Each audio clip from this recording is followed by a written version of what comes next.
चलिए बच्चों आगे चलते हैं, कुछ एग्जांपल्स करते हैं। खासतौर से PV is equals to NRT पर बेस्ड कुछ एग्जांपल्स हैं, उन्हें निपटाते हैं। बहुत ही आसान टाइप ऑफ एग्जांपल्स हैं, हो सकता है कि आप लोगों ने केमिस्ट्री के अंदर भी किए हो।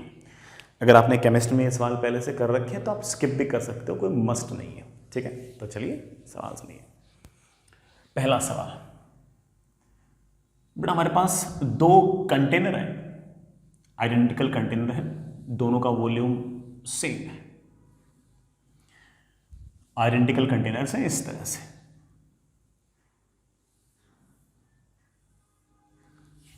इसका प्रेशर P1 है, वॉल्यूम बेटा इसका V0 मान लेते हैं और टेम्परेचर इसका T0 मान लेते हैं। दूसरा वाला कंटेनर आइडेंटिकल है तो इसका वॉल्यूम भी V0, बेटा टेम्परेचर इसका T0, लेकिन प्रेशर इसका डिफरेंट है, लेट्स से P2 है and let's say P1 is more than P2। बेटा P1 जो है P2 से बड़ा है। मैंने एक बिल्कुल पतली सी पाइप ली, पतली सी पाइप लेने का अर्थ है कि उसका वॉल्यूम नेग्लिजिबल है, बहुत ज्यादा वॉल्यूम उसका नहीं है, और उस पाइप से मैंने दोनों के दोनों कंटेनर्स को इस तरह से जोड़ दिया। नैरो पाइप है बेटा ये, और नैरो मैंने इसलिए बोला है कि इसका वॉल्यूम आप नेग्लेक्ट कर सको, it is a narrow pipe. जैसे मैंने नैरो पाइप से दोनों को जोड़ दिया, ऑफ कोर्स एयर फ्लो करेगी, और वो भी कहां से कहां, हायर प्रेशर से लोअर प्रेशर। तो बड़ा सवाल ये है, find final pressure in each container. Her container के अंदर फाइनल प्रेशर कितना है। तो चलो सुनो, यहां का प्रेशर ज्यादा है, यहां का प्रेशर कम है। बेटा पहली बात जो हमारे काम की है वो ये है कि एयर फ्लो करेगी कहां से कहां, हायर प्रेशर से लोअर प्रेशर, और जैसे बेटा एयर यू मूव करेगी, एयर यू मूव करेगी, एयर यू मूव करेगी, तो एयर जैसे इधर जाएगी ऑफ कोर्स बेटा यहां के नंबर ऑफ मोल्स तो बढ़ेंगे, और एयर यहां से गायब होगी तो यहां पर number of moles of air घटेगा। यहां पर नंबर ऑफ मोल्स बढ़ेंगे तो तुम जानते हो बेटा PV is equals to nRT। Temperature यहां भी और यहां भी सेम है, तो मिक्स होने के बाद भी टेम्परेचर उतना ही रहेगा। भाई हीट का तो कोई आदान प्रदान है ही नहीं, इस तरफ टेम्परेचर इस तरफ टेम्परेचर तो सेम है। तो आप कह सकते हो कि टेम्परेचर आपका फिक्स है, वॉल्यूम इस कंटेनर का फिक्स है। अगर नंबर ऑफ मोल्स इधर गैस के आ रहे हैं तो यहां के नंबर ऑफ मोल्स बढ़ रहे हैं, नंबर ऑफ मोल्स बढ़ रहे हैं तो प्रेशर भी तो बढ़ रहा है। तो शुरुआत में यहां का प्रेशर लगातार बढ़े जा रहा है और यहां का प्रेशर लगातार घटे जा रहा है।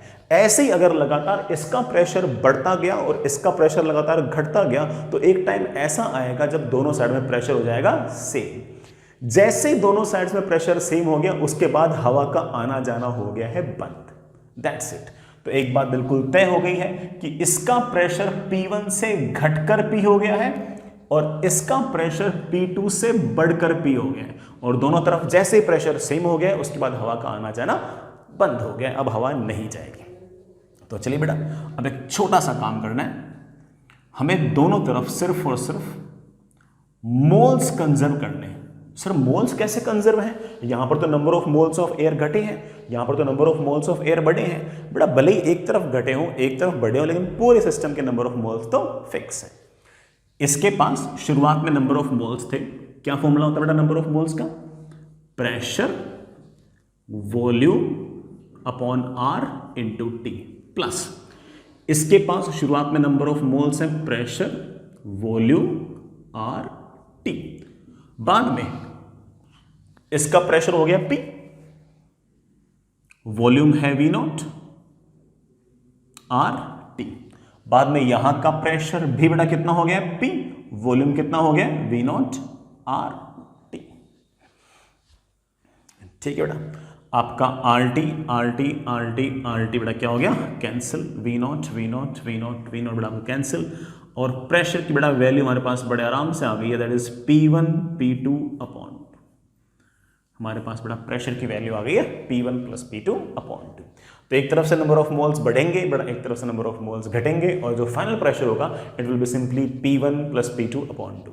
बेटा ये P1 प्लस P2/2 तभी आएगा जब दोनों का वॉल्यूम सेम होगा। अगर दोनों का वॉल्यूम अलग होता तो बेटा ये V0 हम कैंसिल नहीं कर पाते, हम आंसर तो तब भी निकाल लेते, बस कैंसिल नहीं कर पाते।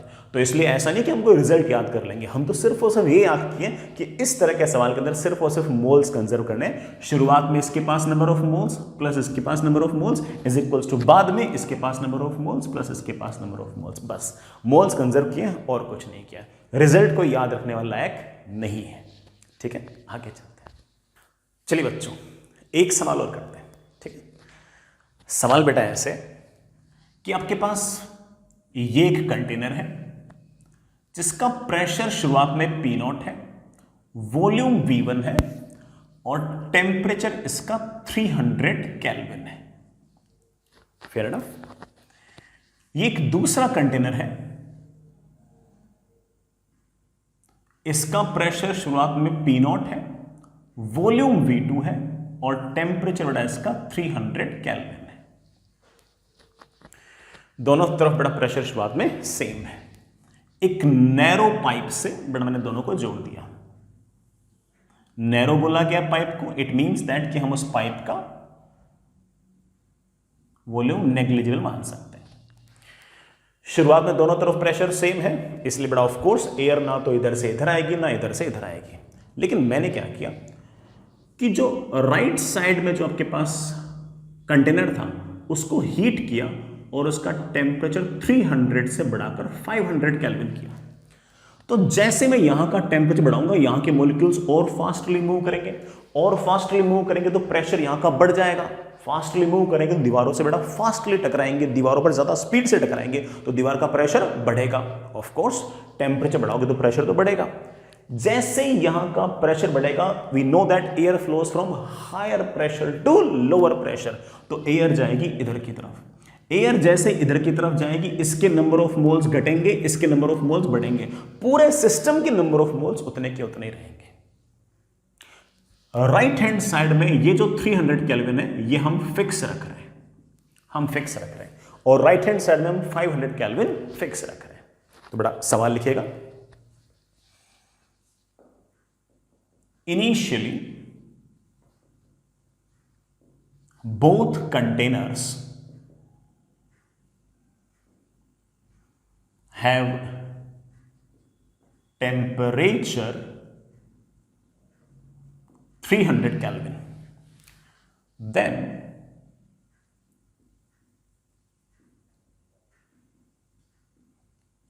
left container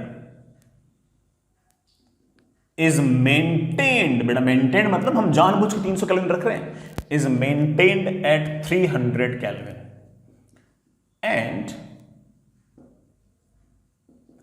right container is maintained, बेटा हम जानबूझ के मेंटेन कर रहे हैं उसको, is maintained eight 500 kelvin.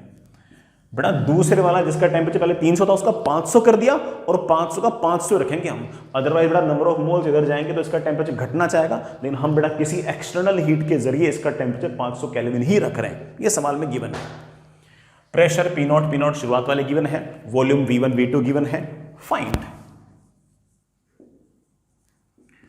Final pressure of gas in the containers. बड़ा कंटेनर्स के अंदर फाइनल प्रेशर क्या होगा। अब एक बात तो तय है, अगर ये ओपन पाइप है इस तरह से तो ऑफ कोर्स बड़ा गैस लगातार मूव करती रहेगी, कब तक, जब तक बड़ा दोनों तरफ का प्रेशर बराबर ना हो जाए। तो एक बात तो तय है कि दोनों तरफ बड़ा फाइनल प्रेशर सेम हो जाएगा। मान लेते हैं कि यहां का प्रेशर P0 से P हो गया और यहां का प्रेशर भी बड़ा P0 से P हो गया।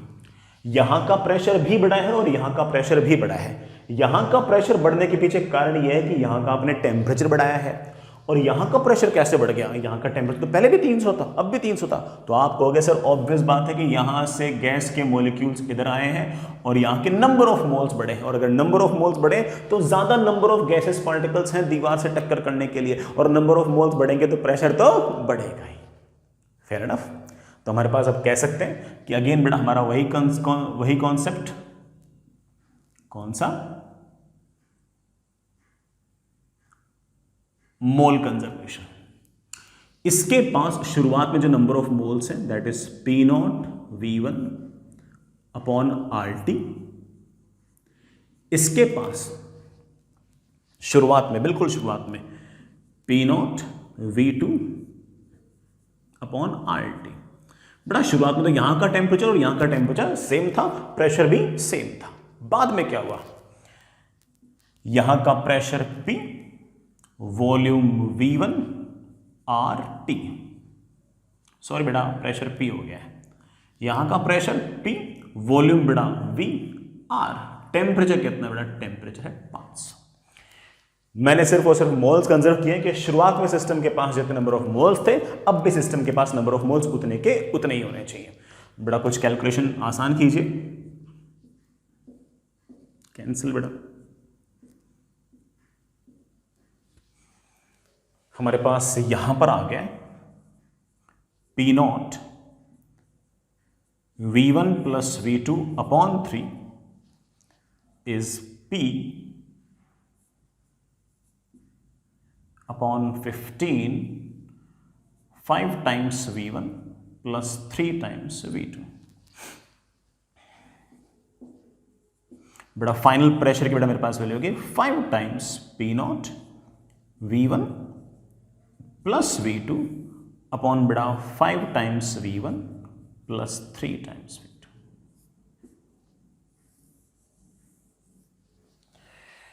ये बड़ा हमारा आंसर आ गया, ये बड़ा हमारा आंसर आ गया। ये हमारा फाइनल प्रेशर है, और जो प्रेशर बेटा लेफ्ट वाले का बेटा वही प्रेशर आपके राइट वाले का, क्योंकि बेटा एक पाइप से जुड़ा हुआ है, तो बेटा पाइप से जुड़ा हुआ है और बीच में बेटा आपने कोई ऐसे बेटा मान लीजिए कोई अगर प्लग वगैरह लगा दिया होता तो फिर इस तरफ प्रेशर और इस तरफ प्रेशर बराबर हो, जरूरी नहीं है, लेकिन बेटा अगर ओपन है तो इस तरफ प्रेशर और इस तरफ प्रेशर तो सेम होना चाहिए, and the pressure will be like this. I hope you get the point. आगे चलते हैं, चलिए बच्चों एक सवाल और करते हैं। हमारे पास ये एक कंटेनर है, कंटेनर के साथ लिखा हुआ है रिजिड कंटेनर। रिजिड कंटेनर का मतलब ये हो गया कि उसकी शेप साइज ज्योमेट्री फिक्स है। अगर उसकी शेप साइज ज्योमेट्री फिक्स है, इट मींस दैट ये इस बात का हिंट है कि इसका वॉल्यूम जो है वो फिक्स है। फेयर इनफ, ठीक है बेटा।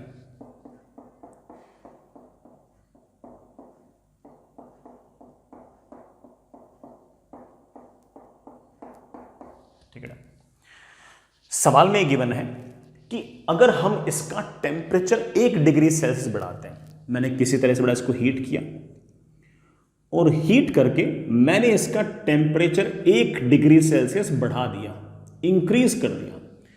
1 डिग्री सेल्सियस टेम्परेचर बढ़ाने पर इसके प्रेशर में 1% का इंक्रीमेंट आया है, 1% का इंक्रीमेंट हुआ है, इंक्रीज हुआ है। तो बताओ कि इसका इनिशियल टेम्परेचर कितना था। बड़ा सवाल लिखिए, on increasing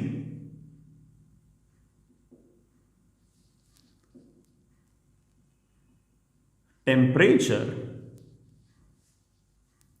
of gas by 1 degree Celsius, pressure increases by 1%. Find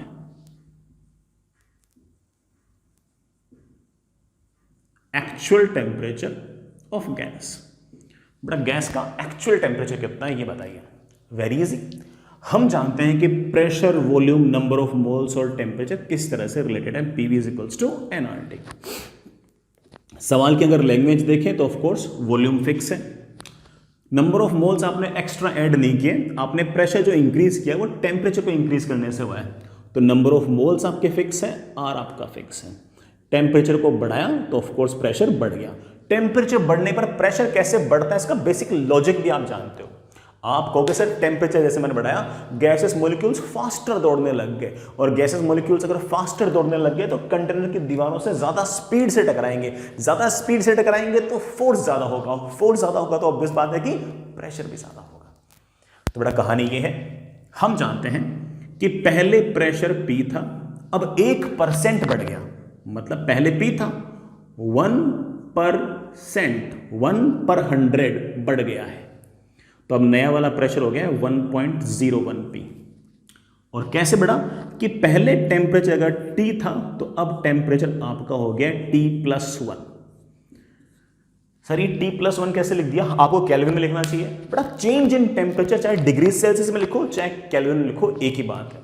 1 degree Celsius temperature increase करना या 1 केल्विन टेम्परेचर इंक्रीज करना एक ही बात है। टेम्परेचर पहले मैं T केल्विन मान लेता हूं, बाद में T+1 केल्विन मान लेता हूं। मैं जानता हूं कि volume fix, N fix, R fix, तो प्रेशर अपॉन टेम्परेचर बेटा क्या रहेगा आपके पास? Constant. Initial pressure upon initial temperature should be equal to final pressure upon final temperature। Simple. बड़ा सॉल्व करना है इसको। बड़ा मेरे पास आ गया PT plus P into 1 is 1.01 PT। ठीक है बेटा, P P P बड़ा क्या हो गया? कैंसिल। बड़ा मेरे पास आ गया है T+1 इज 1.01 इंटू T। बड़ा मेरे पास आ गया 0.01 T इज 1। तो T की वैल्यू आ गई 100। 100 क्या? डिग्री सेल्सियस क्या? नहीं बेटा, 100 kelvin. PV is equals to nRT में जो T रखते हैं वो हम डिग्री सेल्सियस में नहीं लिखते हैं, केल्विन में लिखते हैं। लेकिन सर यहां पर जो 1 डिग्री सेल्सियस था, अरे बेटा तो चेंज इन टेम्परेचर था। चेंज इन टेम्परेचर चाहे आप डिग्री सेल्सियस लिख लीजिए चाहे आप केल्विन लिख लीजिए, एक ही बात है। आई hope you get the point. आगे चलते हैं। चलिए बच्चों, एक बहुत ही बढ़िया सा सवाल करते हैं। थोड़ा सा रिलेटिवली टफर साइड का सवाल है, बट हम थोड़ा इत्मीनान से आराम से करते हैं। जरूर कुछ ना कुछ हम इस सवाल से तो सीखेंगे। बेटा सवाल सुनेगा। आपके पास ये एक वर्टिकल कंटेनर है। बेटा वर्टिकल कंटेनर है, ठीक है, ऊपर से क्लोज्ड नीचे से क्लोज्ड, ठीक है। पूरी की पूरी जो गैस है उसको हमने 2 पार्ट्स में डिवाइड कर रखा है, क्योंकि बीच में एक पिस्टन है। पिस्टन जो फ्रीली मूविंग है, मतलब उस पर कोई फोर्स लग गया तो मूव कर सकता है। शुरुआत में आपका पिस्टन जो है वो इक्विलिब्रियम में है। गौर से सुनना, दोनों के अंदर बड़ा बराबर गैस भरी पड़ी है। दोनों के अंदर बड़ा बराबर गैस भरी पड़ी है। इसमें भी 1 मोल गैस भरी पड़ी है, इसमें 1 मोल गैस भरी पड़ी है। जो भी इंफॉर्मेशन दे रहा हूं उसका यूज आएगा। शुरुआत में जब आपका पिस्टन इक्विलिब्रियम पे था, सिस्टम इक्विलिब्रियम पे था, उस टाइम पर टेम्परेचर 300 केल्विन है। और ये वाला वॉल्यूम और ये वाला वॉल्यूम, ये वाला जो सेक्शन है गैस का और ये वाला जो सेक्शन है, इनके वॉल्यूम्स का रेशो 4:1 दे रखा है। क्या दे रखा है? 4:1। अब हमने क्या किया कि पूरे सिस्टम का टेम्परेचर धीरे धीरे धीरे बढ़ाया। कितने टेम्परेचर पर? कंटेनर्स के जो वॉल्यूम का रेशो है, कंटेनर मतलब ना इस वाले हिस्से का और इस वाले हिस्से के जो वॉल्यूम्स का जो रेशो है वो 2:1 हो जाएगा। क्या हो जाएगा? 2:1। शुरुआत में ये रेशो वॉल्यूम का 4:1 है। मैं चाहता हूं कि वो टेम्परेचर बताओ, पूरे सिस्टम का टेम्परेचर आप लगातार बढ़ा रहे हो, किस टेम्परेचर पर आपके इन दोनों सेक्शंस के जो टेम्परेचर हैं, सॉरी जो वॉल्यूम्स हैं, उनका रेशो 2:1 हो जाएगा। So my question is very clear. Find the temperature at which ratio of volumes of 2 compartment becomes 2:1. So I want the final situation like this कि आप बड़ा टेम्परेचर बढ़ाओ और कहानी कुछ ऐसी हो जाए फाइनली। बेटा कहानी कुछ ऐसी हो जाए बेटा कि पिस्टन हल्का सा ऊपर जाए और उसके बाद वॉल्यूम्स का रेशो 2:1 हो जाए। ये रहा बेटा आपका पिस्टन, ये रहा बेटा आपका पिस्टन। चलिए सोचते हैं। ऐसा ऑफ कोर्स 300 केल्विन पे नहीं होगा, किसी और टेम्परेचर पे होगा। Let's say this temperature is T। आराम से सोचते हैं। शुरुआत में बेटा यहां का वॉल्यूम अगर V है तो यहां का वॉल्यूम 4V है, ठीक है बच्चों। यहां प्रेशर बेटा सेम नहीं है, कारण मैं दिखा दूंगा। मैं यहां का प्रेशर एक बार के लिए P1 मान रहा हूं, बेटा मैं यहां का प्रेशर एक बार के लिए P2 मान रहा हूं। एक बार इस पिस्टन की FBD बनाओ, देखो कौन से फोर्सेस हैं। मैं बड़े आराम से कह सकता हूं कि अगर ये M मास का अगर पिस्टन है तो इस पर फोर्सेस लग रहे हैं। इसके ऊपर जो कंटेनर के अंदर जो गैस भरी पड़ी है वो बड़ा गैस लगातार आएगी आएगी, रैंडम डायरेक्शंस में घूमेगी घूमेगी और इस पिस्टन को ऐसे ऐसे टक्कर करेगी तो इस पिस्टन पर नीचे की तरफ एक फोर्स लगेगा। उस फोर्स को हम बड़े आराम से लिखना जानते हैं, that is pressure multiplied by area. इसी तरह से इसके नीचे जो दूसरी गैस भरी पड़ी है वो बड़ा आएगी आएगी आएगी, पिस्टन को ऐसे टक्कर करेगी, वो ऊपर की तरफ एक फोर्स लगाएगी and that force we know it very well, pressure into area. नीचे की तरफ बड़ा ऑफ कोर्स mg तो लगी रहा है। हम जानते हैं कि पिस्टन इक्विलिब्रियम पे है तो हम बड़े आराम से कह सकते हैं कि P2 into a plus mg must be equal to P1A, और यहां से हम बड़े प्यार से कह सकते हैं कि P1 minus P2 is basically mg upon A. कभी काम आ सकती है बेटा ये वाली इक्वेशन, ठीक है।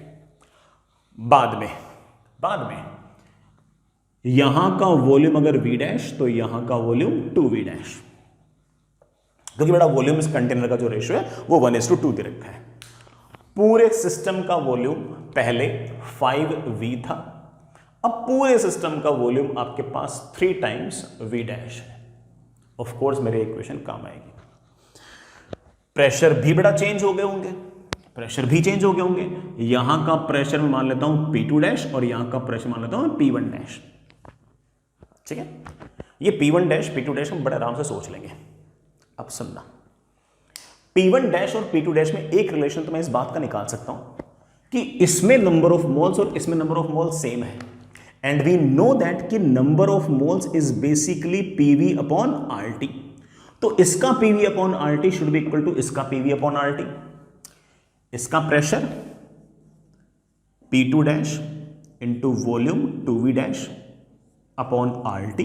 टेम्परेचर बड़ा पता नहीं कितना है लेकिन सबका सेम है, that should be equal to यहां का P1 dash into v dash upon RT से बड़ा RT मेरे पास कैंसिल हो गया, v डैश से मेरे पास v डैश कैंसिल हो गया, और P1 dash is two 2 times P2 dash. ये एक बहुत ही प्यारी सी इक्वेशन आ गई बेटा, बहुत ही प्यारी सी इक्वेशन आ गई। लेकिन इतनी सी इक्वेशन से बात नहीं बनेगी, मुझे और बनानी पड़ेगी। अब सुनना, बाद में जब आपकी फाइनल सिचुएशन ये आ गई तब आपका फिर से पिस्टन रेस्ट पे आ गया, फिर से इक्विलिब्रियम पे आ गया, फिर से बड़ा इस पिस्टन पर नेट फोर्स क्या होना चाहिए, 0 होना चाहिए, और नेट फोर्स 0 होना चाहिए। तो इस पिस्टन की एक बार फिर से FBT देखना, ये रहा आपका पिस्टन, ऊपर वाली गैस नीचे की तरफ फोर्स लगा रही है, that is P2 dash into area. नीचे वाली गैस बड़ा लगातार टक्कर कर रही है और ऊपर की तरफ फोर्स लगा रही है P1 डैश इंटू एरिया। नीचे की तरफ बड़ा mg तो है ही। फिर से बड़ा वही इक्वेशन अगर लिखोगे आप कहोगे sir P2 dash into area plus mg should be equal to P1 dash A, और यहां से मेरे पास इक्वेशन आ गई P1 dash minus P2 dash is mg upon A. ये प्रेशर्स का जो डिफरेंस है ये कितना आता है मेरे लिए ये इंपॉर्टेंट नहीं है, क्योंकि पिस्टन का मास मुझे सवाल में दे ही नहीं रखा। लेकिन मेरे लिए ये इंपॉर्टेंट है कि पहले जो प्रेशर्स का जो डिफरेंस था और अब जो प्रेशर्स का जो डिफरेंस है, बड़ा वो सेम है। पहले प्रेशर्स का डिफरेंस और अब जो प्रेशर्स का जो डिफरेंस है बेटा वो तो सेम है कि नहीं बेटा। पहले प्रेशर्स के जो डिफरेंस थे और अब जो प्रेशर्स के जो डिफरेंस है मतलब एग्जैक्टली सेम।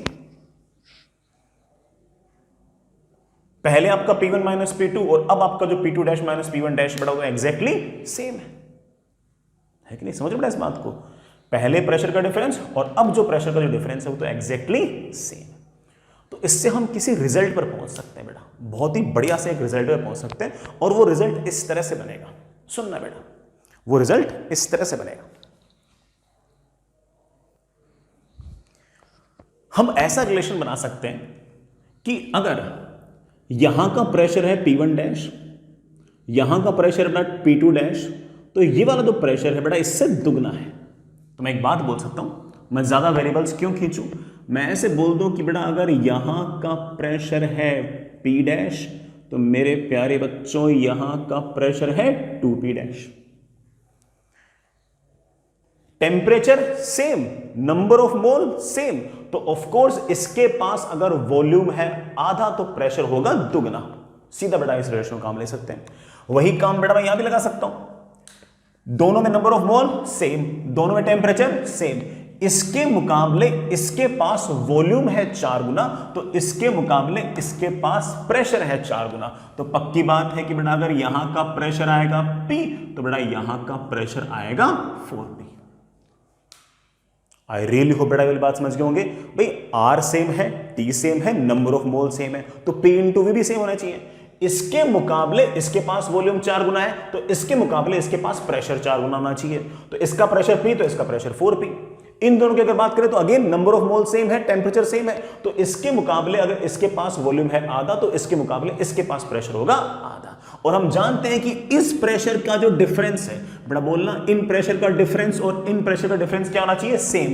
मैं प्रूव कर चुका हूं, प्रेशर्स का डिफरेंस बड़ा दोनों टाइम क्या होना चाहिए? सेम। मैंने प्रूव करके दिखा रखा है। यहां पर प्रेशर्स का डिफरेंस है 4P minus P should be equal to यहां पर प्रेशर्स का difference that is 2P dash minus P dash, और बड़ा यहां से मेरे पास आ गया है 3P is equals to P dash. ये बड़ा मेरे काम की इक्वेशन है। अब मेरे पास एक तरह से हर तरफ की प्रेशर्स मुझे बढ़िया तरीके से पता है। आई होप बेटा तुम समझ गए होंगे। मैं ये P1 डैश P2 डैश के बजाय मैंने बड़ा सारे P डैश में और P में कन्वर्ट कर लिए, और मैंने कहा कि इसके मुकाबले इसके पास वॉल्यूम है 4 गुना, तो इसके मुकाबले इसके पास प्रेशर है 4 गुना, इसके मुकाबले इसके पास वॉल्यूम है दुगना, तो इसके पास इसके मुकाबले बड़ा प्रेशर है दुगना। तो मैंने बड़ा वो वेरिएबल्स को थोड़ा सा कम कर दिया, आसान पड़ेगा इससे। और अब छोटा सा काम बेटा, अब तो कोई बहुत बड़ा टास्क बचा ही नहीं है, और वो ये है कि दोनों में से किसी एक सेक्शन को पकड़ लो और मोल्स कंजर्व कर दो। या तो ऊपर वाला सेक्शन पकड़ लो या बेटा नीचे वाला सेक्शन पकड़ लो। मोल्स कंजर्व ऊपर वाले में, तो बेटा प्रेशर क्या है? P, वॉल्यूम कितना है? 4V upon RT should be equal to, यहां पर बेटा प्रेशर कितना है? P डैश, वॉल्यूम कितना है? 2V dash upon RT। R से बड़ा R cancel, 4 times PV upon 300 should be equal to P dash. बेटा P डैश को मैं लिख सकता हूं 3P into 2 times V dash. बेटा V डैश को मैं लिख सकता हूं 5V/3। नीचे बेटा T तो है ही, P से P गायब, बेटा V से V गायब। मेरे ख्याल से बेटा सॉल्यूशन तो आ ही जाना चाहिए।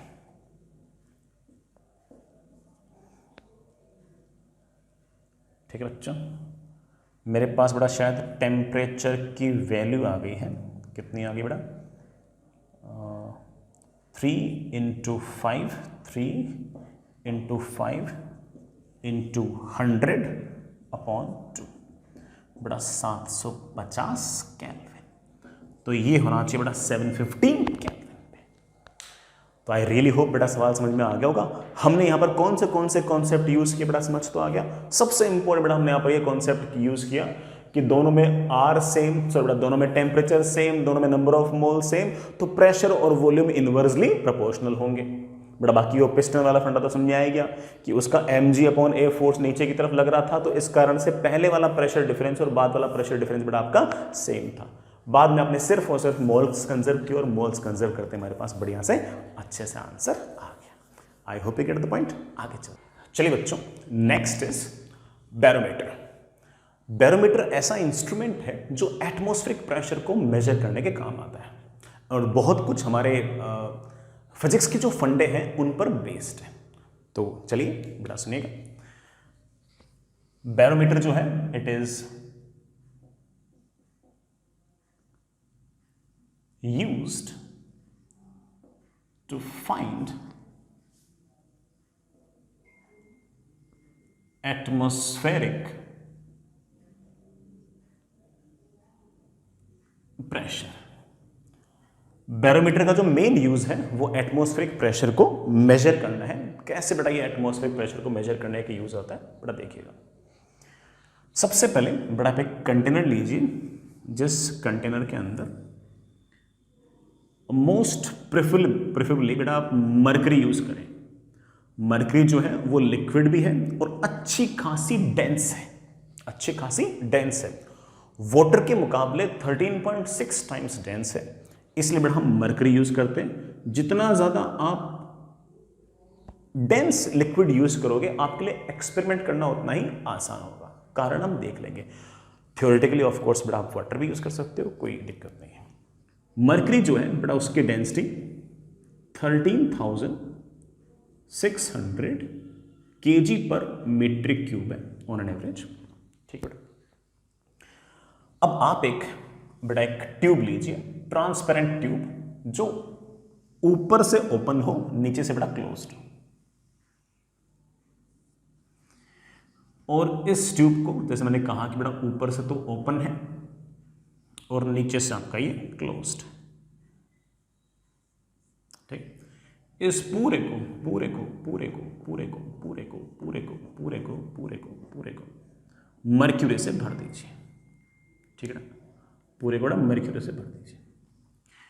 ठीक है, फिर इस ट्यूब को बेटा किसी तरीके से ऊपर से क्लोज कर दीजिए, भरा हुआ पूरा और ऊपर से क्लोज कर दीजिए। इसकी बेटा रफली हाइट है ना आप 100 सेंटीमीटर के आसपास रखें। ठीक है, बहुत ज्यादा कम नहीं होना चाहिए, 100 सेंटीमीटर के आसपास रख सकते हैं। ठीक, इस ट्यूब को आपने ऊपर से क्लोज किया और ऐसे इन्वर्ट किया। ऑफ कोर्स बेटा आपने क्लोज कर रखा है तो गिरेगा तो है नहीं, क्लोज कर रखा है। और फिर इसको आप इस मर्क्यूरी के अंदर, बाकी जो मर्क्यूरी पहले से कंटेनर के अंदर पड़ी थी उसके अंदर डुबो दीजिए। ठीक है, डुबो दीजिए। जैसे आप डुबोगे बेटा situation will be like this.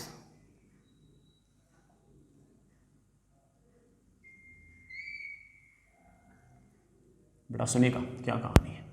बेटा ये आपकी ट्यूब, आपने जस्ट बेटा इसको ऐसे डुबो दिया। अब इसमें 100 सेंटीमीटर तक का जो कॉलम है वो बेटा मर्क्यूरी से भरा पड़ा है। 100 कॉलम हाइट तक जो मर्क्यूरी होती है उसका अच्छा खासा वेट होता है, और अच्छा खासा वेट होता है तो वो मर्क्यूरी बेटा लगातार यहां से बाहर निकलती रहती है, निकलती रहती है। ऐसे बेटा मर्क्यूरी लगातार निकलती रहेगी, निकलती रहेगी, निकलती रहेगी। तो थोड़ी देर बाद क्या होगा कि यहां कहीं बेटा मर्क्यूरी जो है वो आकर रुक जाएगी। लेट्स से बेटा दिस हाइट इज h।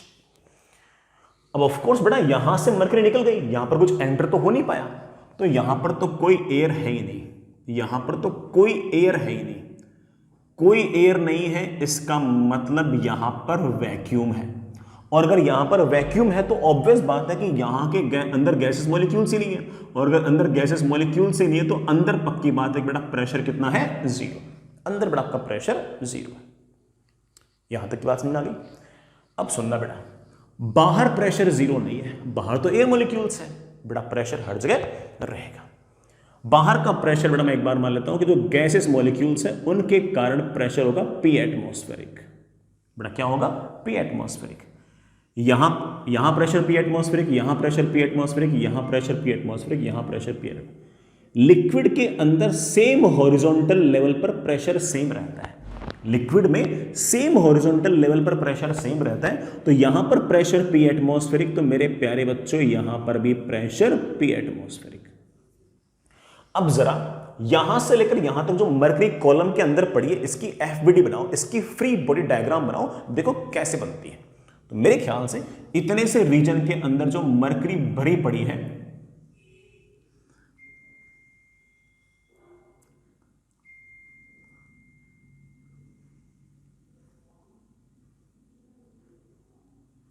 उसकी FBD ऐसे होगी, उसकी FBD ऐसे होगी। इसके ऊपर कोई एयर नहीं है तो ऊपर से बड़ा कोई फोर्स नहीं है। इस पॉइंट पर प्रेशर जैसे मैंने आपको बताया, यहां पर प्रेशर है P एटमॉस्फेरिक पर, तो यहां पर प्रेशर है P एटमॉस्फेरिक। ये जो लिक्विड का कॉलम होगा अपने से नीचे वाले लिक्विड कॉलम पर फोर्स लगाएगा नीचे की तरफ, तो बाय न्यूटन्स थर्ड लॉ नीचे वाला लिक्विड इसको फोर्स लगाएगा ऊपर की तरफ। और उस फोर्स को आप बड़े आराम से कह सकते हो कि force is always pressure at this point, that is PATM multiplied by बड़ा लेट्स से जो क्रॉस सेक्शनल एरिया है दैट इज A। और कोई फोर्स, ऑफ कोर्स इतना सारा मर्क्यूरी है तो इसका नीचे की तरफ mg भी लगेगा, mg इस मर्क्यूरी की डेंसिटी बड़ा इनटू वॉल्यूम, वॉल्यूम होगा cross sectional area into height, बड़ा ये height is let's say h into g। What do we want? अब हम बहुत श्योर हैं कि शुरुआत में जब मरकरी पूरी भरी हुई थी तो अच्छी खासी हाइट थी, हाइट ज्यादा थी, तो mg बड़ा था, ये वाला फोर्स छोटा था। mg बड़ा था और ये वाला फोर्स छोटा था, तो लगातार मरकरी नीचे आ रही थी, नीचे आ रही थी, नीचे आ रही थी। लेकिन जैसे जैसे मरकरी लगातार नीचे आती गई, इस कॉलम की हाइट घटती गई, कॉलम की हाइट घटती गई, तो मरकरी का mg घटता गया, मरकरी का mg घटता गया। तो कभी ना कभी ये वाला फोर्स होगा, ये वाला फोर्स हो जाएगा बराबर, और जैसे वाला फोर्स हो जाएगा बराबर, उसके बाद मरकरी का बाहर की तरफ निकलना हो जाएगा बंद। और जैसे बंद, हम बड़े आराम से बोल सकते हैं कि P atmospheric into area is equals to rho into A into H into G. बड़ा एरिया से एरिया कैंसिल और मेरे पास आ गया P atmospheric is rho into g into h. अगर हम ये एक्सपेरिमेंट खुद करेंगे तो इस H की जो वैल्यू है बड़ा वो लगभग 76 सेंटीमीटर आएगी। बड़ा क्या आएगी? 76 सेंटीमीटर। मर्क्यूरी अगर यूज करोगे तो 76 सेंटीमीटर आएगी। मर्क्यूरी की डेंसिटी है 13,600 इंटू 9.8। बड़ा सब कुछ SI यूनिट में लिखना है। हाइट बड़ा 76 सेंटीमीटर है, लेकिन 0.76 लिखें। बड़ा क्या लिखें? 0.76। बड़ा क्या लिखें? 0.76।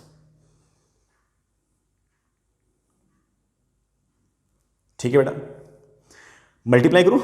क्या क्या मल्टीप्लाई करना बेटा मेरे को? 13,600 इंटू 9.8 इंटू 0.76। बड़ा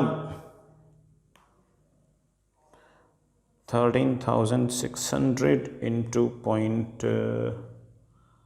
0.76 इंटू 9.8। हाँ बेटा, ये जो वैल्यू आई है बेटा, it is something like 101,292 newton per metre square.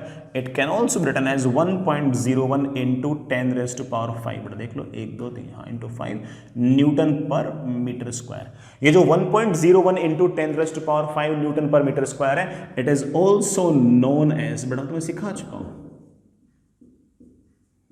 This is also known as 1 ATM। और आज हम एक चीज और सीख सकते हैं, इस दिस 1 ATM और this can be written as also 76 centimetres of mercury. 76 centimetres of mercury, या फिर बड़ा आप इसको लिख सकते हो this is 760 millimetres of mercury.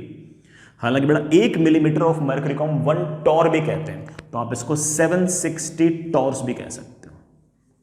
1 Tor किसको कह रहे बेटा? 1 torr is basically 1 millimetre of mercury. ये बड़ा 1 ATM इस तरह से हम कैलकुलेट कर सकते हैं।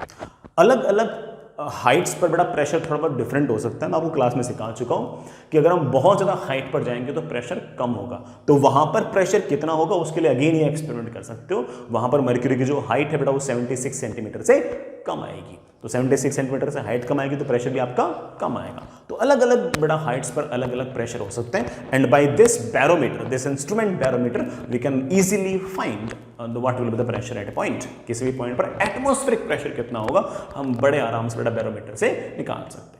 हालांकि बैरोमीटर पर और भी तरह के सवाल बनते हैं, लेकिन बेटा वो आप लोग केमिस्ट्री में पढ़ते भी होंगे, ठीक है। अपने इतना ज़्यादा काम का है नहीं, अभी मैं ना पढ़ाता तब भी काम चल जाता, लेकिन फिर भी मैं चाहता था कि नोट्स थोड़े ठीक ठाक बने। कहीं अगर बैरोमीटर का सवाल लिखा हो तो आपको पता होना चाहिए कि बैरोमीटर क्या है, ठीक है। समझ गए बेटा इस बात को? मैं यहां पर यार एक बात और बोलना चाहूंगा कि कोई बच्चा कहता है कि सर मैं तो पानी यूज करूंगा, सर मैं इतना अमीर हुई नहीं कि मैं मर्क्यूरी यूज कर सकूं, सर मैं तो पानी यूज करूंगा। बेटा अगर तू पानी यूज करेगा तो ऑफकोर्स एटमॉस्फेरिक प्रेशर तो वही रहेगा। तूने लिक्विड चेंज कर दिया है, लिक्विड की डेंसिटी कम होगी तो ऑफकोर्स ये जो ट्यूब है जिसके अंदर आपने लिक्विड भर रखा है उसकी हाइट ज्यादा होनी चाहिए। और अगर यही वाला सारा का सारा एक्सपेरिमेंट आपने अगर वाटर के लिए किया होता तो वाटर की जो हाइट है वो वाटर कॉलम की जो हाइट है वो मर्क्यूरी कॉलम की हाइट से 13.6 टाइम्स होनी चाहिए। क्यों? क्योंकि वाटर के मुकाबले मर्क्यूरी 13.6 टाइम्स डेंस है, वाटर जो है वो 13.6 टाइम्स कम डेंस है, तो हाइट बेटा 13.6 टाइम्स ज्यादा नहीं चाहिए। तो अगर आप ये सारा का सारा एक्सपेरिमेंट अगर वाटर के साथ करते बेटा, अगर आप वाटर के साथ करते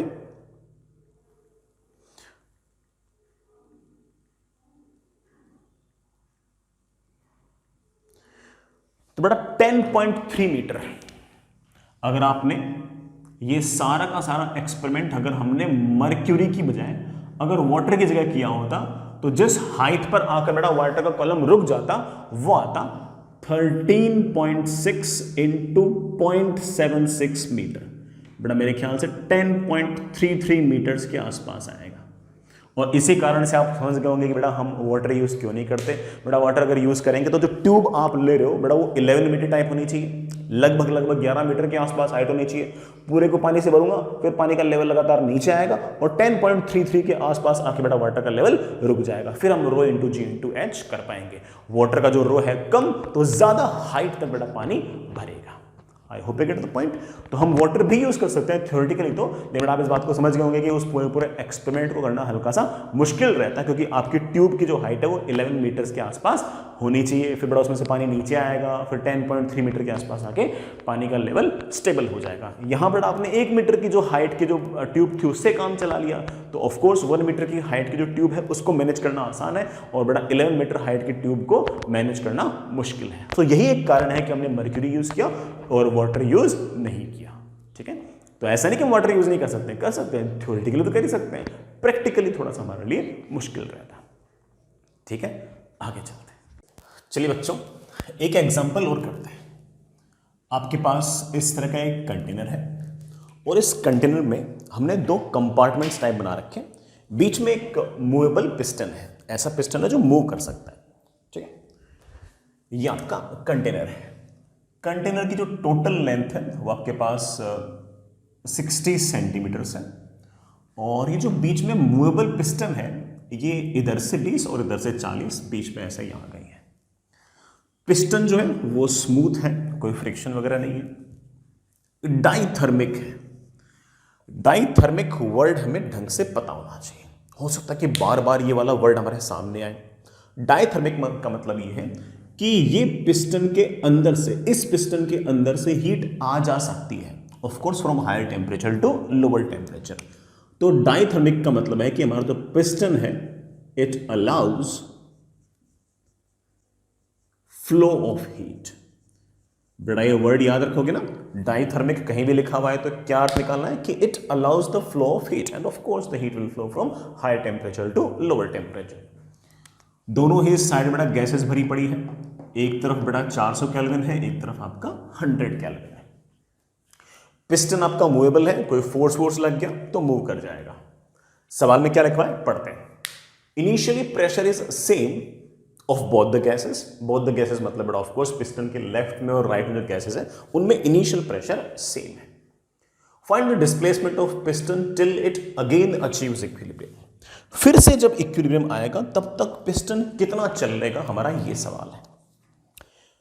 अभी तक हमने कोई नया काम नहीं किया, अभी तक तुम सिर्फ सवाल समझे और अगर तुम सवाल नहीं समझो तो let me repeat once again. Initially यहां का प्रेशर Vp है, यहां का प्रेशर Vp है, सवाल में गिवन है। यहां कोई गैस है जिसका टेम्परेचर 100 केल्विन है, यहां कोई गैस है जिसका टेम्परेचर 400 केल्विन है। ये लेंथ आपकी बेटा 40 सेंटीमीटर है, ये लेंथ आपकी 20 सेंटीमीटर है। बीच में एक पिस्टन है जो स्मूथ है, मूवेबल है और डाइथर्मिक है। डाइथर्मिक का मतलब यह है कि वो हीट का एक तरफ से दूसरी तरफ का आना जाना कर सकता है। ये शुरुआत में इक्विलिब्रियम पे है हमारा पिस्टन। कारण हम जानते हैं बेटा, लेफ्ट साइड से फोर्स लग रहा है P into A, force is always pressure into area. इधर से बड़ा फोर्स लग रहा है ऑफ कोर्स P इंटू ए। शुरुआत में इक्विलिब्रियम है, फिर से ये इक्विलिब्रियम चेंज क्यों होगी, ये इक्विलिब्रियम से शिफ्ट क्यों होगा? बड़ा शिफ्ट इसलिए होगा क्योंकि हम जानते हैं कि यहां का टेम्परेचर 400 केल्विन है, यहां का टेम्परेचर 100 केल्विन है, तो हीट फ्लो करेगी इधर। जैसे ही हीट फ्लो करेगी इधर ऑफ कोर्स यहां का टेम्परेचर बढ़ेगा, यहां का टेम्परेचर घटेगा। जैसे यहां का टेम्परेचर बढ़ेगा यहां के गैसेस मॉलिक्यूल्स की स्पीड बढ़ेगी, यहां के गैसेस मॉलिक्यूल्स की स्पीड बढ़ेगी तो वो ज्यादा स्पीड से ऑफ कोर्स इस दीवार से टक्कर करेंगे। ज्यादा स्पीड से अगर टक्कर करेंगे तो ऑफ कोर्स प्रेशर बढ़ेगा, तो इधर का प्रेशर बढ़ेगा, इधर का प्रेशर बढ़ेगा। यहां का टेम्परेचर घटेगा तो यहां के पार्टिकल्स कम स्पीड से टक्कर करेंगे, कम स्पीड से टक्कर करेंगे तो ऑफ कोर्स यहां का प्रेशर घटेगा, लेट से घटेगा। लेकिन जैसे यहां का प्रेशर बढ़ेगा और यहां का प्रेशर घटेगा तो ऑफ कोर्स इधर वाला फोर्स बड़ा होगा और इधर वाला फोर्स छोटा होगा। जैसे ही इधर वाला फोर्स बड़ा होगा और इधर वाला फोर्स छोटा होगा, पिस्टन जाएगा राइट। जैसे ही पिस्टन जाएगा राइट, इसका वॉल्यूम घटेगा, इसका वॉल्यूम बढ़ेगा। जैसे ही वॉल्यूम बढ़ेगा, प्रेशर घटेगा। जैसे वॉल्यूम घटेगा, यहां का प्रेशर बढ़ेगा। तो एक टाइम ऐसा आएगा जब प्रेशर घटते बढ़ते घटते बढ़ते घटते बढ़ते फाइनली आपका जो पिस्टन है बीच वाला, वो मूव करते करते करते करते ऐसी पोजीशन पे चला जाएगा जब फिर से दोनों तरफ प्रेशर सेम हो जाएगा, इक्विलिब्रियम काइंड ऑफ पोजीशन आ जाएगी। और इनिशियल पोजीशन से मान लीजिए कि आपका पिस्टन एक्स चल लिया है। बेटा कितना चल लिया है? एक्स। और अब यहां का प्रेशर P फाइनल, तो यहां का प्रेशर भी P फाइनल। दोनों तरफ फाइनल प्रेशर बराबर होना जरूरी है।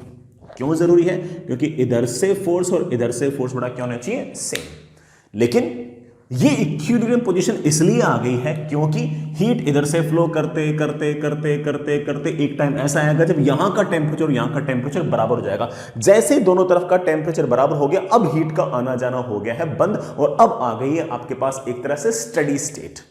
क्या आ गई बेटा? Steady state. तो फाइनली यहां का टेम्परेचर भी T और यहां का टेम्परेचर भी T। दोनों का टेम्परेचर सेम इसलिए है क्योंकि बीच में डाइथर्मिक वॉल है। ऐसी वॉल है जो हीट का आदान प्रदान कर सकती है, जिसके थ्रू हीट जा सकती है। तो फाइनली बेटा यहां का और यहां का टेम्परेचर सेम होना जरूरी है। अगर ये दीवार, अगर ये पिस्टन डाइथर्मिक नहीं होती तो इधर टेम्परेचर अलग अलग हो सकता है। लेकिन सवाल जानबूझ के चीख चीख के कह रहा है कि पिस्टन जो है वो डायथर्मिक है। एंड अगर पिस्टन डायथर्मिक है तो इस तरफ टेम्परेचर, इस तरफ टेम्परेचर बराबर होने चाहिए। पिस्टन रेस्ट पे है तो नेट फोर्स जीरो होना चाहिए, तो लेफ्ट का फोर्स और राइट का फोर्स बराबर होना चाहिए, तो प्रेशर भी दोनों साइड में फाइनली बराबर होना चाहिए। इतनी सी बात है। आगे तो बेटा आप जानते हो कि इस तरह के सवालों को करने के लिए सबसे बढ़िया तरीका सिर्फ और सिर्फ नंबर ऑफ मोल्स को कंजर्व कर दो। लेफ्ट वाला जो जुगाड़ है उसको देखो बेटा। नंबर ऑफ मोल्स कैसे कंजर्व करते हैं आप जानते ही हो। इनिशियल प्रेशर, इनिशियल वॉल्यूम, बड़ा वॉल्यूम सही लिखा ना, क्रॉस सेक्शनल एरिया बड़ा मैं ए मान लूं, into length, length is 20 centimetre, upon temperature. P1 V1 upon T1 should be equal to बड़ा number of moles, as we know that is PV upon RT। तो P1 V1 अपॉन RT1 should be equal to P2 V2 upon RT2। R से R क्या जाएगा? Cancel. तो number of moles conserve करने के लिए initial pressure, initial volume upon initial temperature should be equal to final pressure, final volume, final volume is of course cross sectional area into ये वाली length, ये वाली length is of course 20 plus x, x is of course in centimetres, upon temperature, temperature is let's say बड़ा T। This is my equation number 1। ऐसी equation बड़ा यहां पर भी लगाओ। नंबर ऑफ मोल्स इसके भी कंजर्व है। भाई हीट इधर से उधर गई है, नंबर ऑफ मोल्स थोड़ी गए। इसके नंबर ऑफ मोल्स जितने पहले थे उतने नंबर ऑफ मोल्स पता है। तो इस कंटेनर में नंबर ऑफ मोल्स जितने पहले थे उतने अगर बाद में, तो आप कह सकते हो कि initial pressure, initial volume, initial volume is A into 40 centimetre upon initial temperature, initial temperature is 400 must be equals to final pressure, final volume will be A into बड़ा बोलना, ये बड़ा आपकी लेंथ थी 20, ये लेंथ बड़ा बढ़कर हो गया 20 प्लस x। बड़ा पहले ये लेंथ थी 40, ये इधर की तरफ गया तो ये लेंथ बड़ा मेरे पास अब हो गई 40 माइनस x। तो आप वॉल्यूम बोल सकते हो P final cross sectional area into length, length is 40 minus x। 40 अगर सेंटीमीटर में तो x भी तो सेंटीमीटर में, अपॉन टेम्परेचर, टेम्परेचर बड़ा लेट्स से T। चलिए बेटा हमें तो x चाहिए। बेटा मेरे ख्याल से दोनों इक्वेशंस को डिवाइड करने से बात बन जाएगी। जैसे दोनों इक्वेशंस को डिवाइड करूंगा, P गायब, P फाइनल A गायब, T से T भी गायब, बन जाएगी बेटा अपनी बात। मेरे ख्याल से आएगी 20 upon 100 into 40 upon 400 should be equal to 20 plus x upon 40 minus x। बड़ा करना जरा सोल्व। 40 से बड़ा ये गया, ये 10, 0 0 बड़ा cancel, this comes out to be 2। तो मेरे पास आ गया 20 plus x is equals to 80 minus 2x। बड़ा मैं इधर लेके आया तो मेरे पास उधर आ गया 3x इज इक्वल्स टू 60। तो बड़ा मेरे पास x आ गया 20। ऑफ कोर्स बड़ा किस में आएगा आंसर आपका? सेंटीमीटर में आएगा। इसका मतलब आपका जो पिस्टन है बड़ा वो कुल मिलाकर 20 सेंटीमीटर मूव करेगा। बेटा 20 सेंटीमीटर मूव करेगा, यही हमारा आंसर है। लेकिन आप फाइनली ऐसा कह सकते हो कि फाइनली बेटा ये वाला जो कंटेनर है, मतलब ये वाला जो हिस्सा है, इसकी लेंथ 20 हो जाएगी और इसकी लेंथ 40 हो जाएगी। इसकी लेंथ 20 + 20 40, इसकी बेटा 40 - 20 ऐसा। तो कुल मिलाकर पिस्टन कितना मूव किया? 20 सेंटीमीटर मूव किया। मेन चीज हमने क्या सीखी कि ये डाईथर्मिक का अर्थ क्या है। डाईथर्मिक का अर्थ बेटा ये हो गया कि वो हीट को आने जाने देगा, और अगर हीट को आने जाने देगा तो ऑफकोर्स फाइनल टेम्परेचर दोनों तरफ सेम होगा। प्रेशर तो बड़ा फाइनली सेम होना ही था, क्योंकि पिस्टन पर नेट फोर्स क्या करना है, हम लोगों को जीरो करना है, इक्विलिब्रियम लाना है। तो लेफ्ट का फोर्स बराबर राइट का फोर्स, तो लेफ्ट का प्रेशर बराबर राइट का प्रेशर। बाकी बेटा हम काफी टाइम से मोल्स कंजर्व कर ही रहे हैं, हमारे सारे के सारे सवाल बेटा उसी फंडे पे हो भी रहे थे। आई hope you get the point. आगे चलते हैं, चलिए बच्चों आगे चलते हैं। नेक्स्ट इज अपना अगला topic, that is degree of freedom. Degree of freedom, degree of freedom को हम स्मॉल f से रिप्रेजेंट करेंगे। ये basically number of energy terms है कि कोई भी गैसेस मॉलिक्यूल जो है वो कितनी एनर्जी रख सकता है, उसकी एनर्जी में कितनी टर्म्स होंगी, उन टर्म्स की संख्या को बड़ा हम क्या बोलेंगे? Degree of freedom. धीरे धीरे समझ में आ जाएगा, सुनते रहिएगा। सबसे पहले बड़ा लिखना, it is number of terms, बड़ा number of terms in energy of a gaseous molecule. कोई भी अगर गैसियस मॉलिक्यूल है तो उसकी एनर्जी के अंदर, उसकी एनर्जी के एक्सप्रेशन में कितनी टर्म्स होंगी, उन टर्म्स की संख्याओं को हम, उन टर्म्स की संख्याओं के नंबर को बड़ा हम क्या बोलेंगे? Degree of freedom. Small f से हम इसको रिप्रेजेंट करेंगे। धीरे धीरे करके देखते हैं। हालांकि मैं एक बात बोल दूं कि हमारे जो गैसियस मॉलिक्यूल्स हैं उनके बीच के हमने इंटर एटॉमिक या इंटरमोलिकुलर फोर्सेस को हमने शुरुआत से नेग्लेक्ट किया है, इसलिए एनर्जी में सिर्फ और सिर्फ काइनेटिक एनर्जी ही आएगी प्रीडोमिनेटली, पोटेंशियल एनर्जी नहीं आएगी। ठीक है, तो एनर्जी में आप मान के चल सकते हो कि हम मोस्टली बेटा सिर्फ और सिर्फ काइनेटिक एनर्जी को ही कंसिडर करेंगे। मोस्टली बेटा काइनेटिक एनर्जी को ही कंसिडर करेंगे। कभी अगर स्पेसिफिकली पोटेंशियल जो कंसिडर करेंगे तो मैं केस अपने आप बता दूंगा आपको। सबसे पहले बेटा हम डिग्री ऑफ फ्रीडम निकाल रहे हैं मोनोएटॉमिक मॉलिक्यूल की। बेटा मोनोएटॉमिक का, मोनोएटॉमिक मतलब जिसके पास, ऐसा मॉलिक्यूल जिसके पास सिर्फ और सिर्फ एक ही एटम हो। बेटा आप जानते हो ऐसे कौन से गैसेस होती हैं, हीलियम, नियॉन, आर्गन वगैरह वगैरह, ये सारे के सारे बेटा आपके पास मोनोएटॉमिक है। ठीक है, ये अगर मेरे पास कोई मोनोएटॉमिक गैसेस मॉलिक्यूल है, बेटा मान लो कि हीलियम है, इसका मास m है, इसके पास बेटा कोई ना कोई स्पीड होगी, उस वेलोसिटी को हम बड़े आराम से लिख सकते हैं vx i cap plus vy j cap plus vz k cap. m मास का गैसेस मॉलिक्यूल है, इसके पास बेटा वेलोसिटी जो भी होगी बेटा मैं उसको बड़े आराम से लिख सकता हूं vx i cap plus vy j cap plus vz k cap. मैं कहूं कि बेटा इसकी स्पीड लिखो तो आप बोलो sir speed is of course root of vx का स्क्वायर प्लस vy का स्क्वायर प्लस vz का स्क्वायर। तो इसकी इस ट्रांसलेशनल मोशन की वजह से इसके पास कोई ना कोई काइनेटिक एनर्जी होगी। मैं उस काइनेटिक एनर्जी को ट्रांसलेशनल काइनेटिक एनर्जी लिख रहा हूं। बेटा क्या लिख रहा हूं? Translational kinetic energy. और आप कहोगे sir translational kinetic energy of course होती है हाफ एम वी स्क्वायर।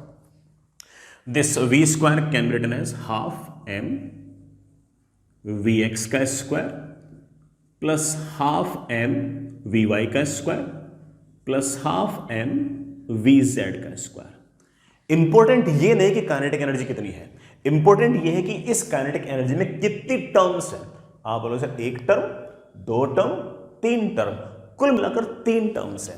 तो आप कह सकते हो कि किसी भी मोनोएटॉमिक गैसेस मॉलिक्यूल की, किसी भी मोनोएटॉमिक गैसेस मॉलिक्यूल की ट्रांसलेशनल काइनेटिक एनर्जी की, बेटा सिर्फ और सिर्फ ट्रांसलेशनल काइनेटिक एनर्जी की नंबर ऑफ टर्म्स तीन है, तो ट्रांसलेशनल की डिग्री ऑफ फ्रीडम तीन होगी। सिर्फ और सिर्फ ट्रांसलेशनल की डिग्री ऑफ फ्रीडम बेटा कितनी होगी? 3 होगी। नंबर ऑफ टर्म्स बेटा सिर्फ और सिर्फ किस बात पर ध्यान देना है? Number of terms. I hope बेटा you get the point.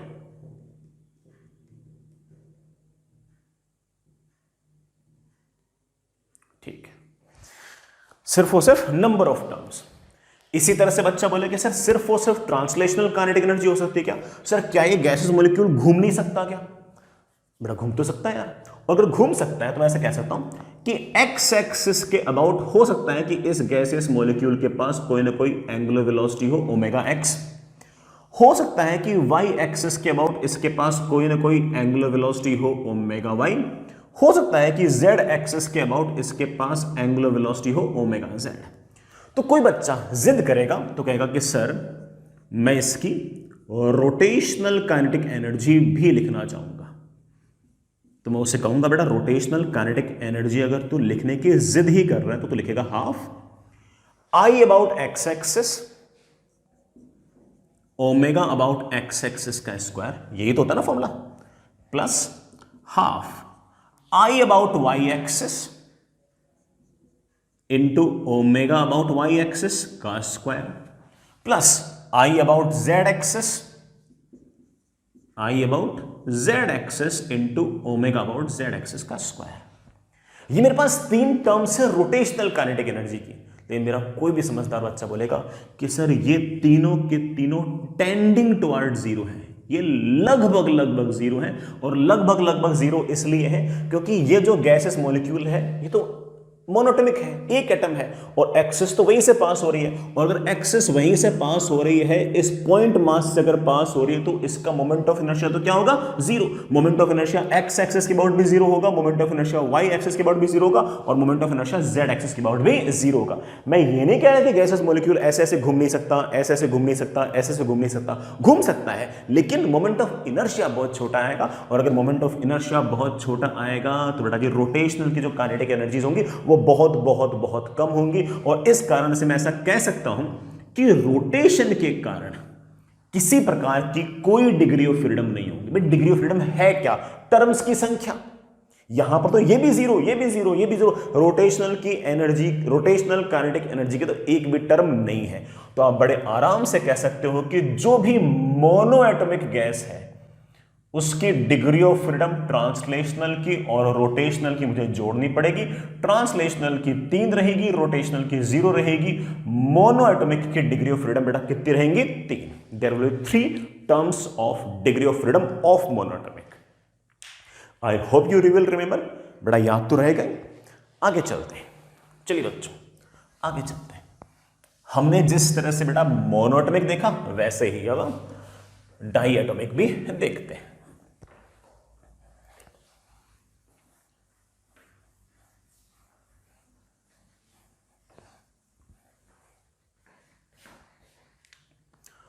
Next is